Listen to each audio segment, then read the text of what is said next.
Hello guys, हाय. आज खूप दिवसानंतर मला व्हिडिओ बनवायला वेळ मिळालेला आहे आणि मध्ये जे आम्ही तुम्हाला सुंदर चेहऱ्यासाठी टिप्स आणि मार्गदर्शन करणार आहोत त्याच्यामध्ये थोडंसं माझी तब्येत बरी नसल्यामुळे व्यत्यय आल्यामुळे सगळ्यात आधी तुम्हाला सॉरी.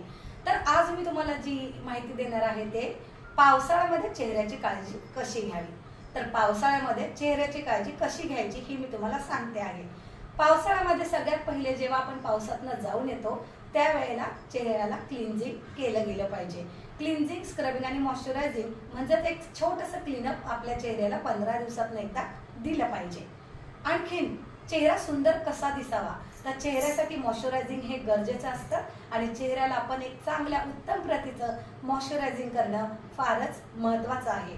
स्क्रबमुळे चेहरा तुमचा तजेलदार आणि पूर्ण पॉलिशिंग होतो आणि क्लिन्झिंगमुळे डस्ट तुमची निघून जाते.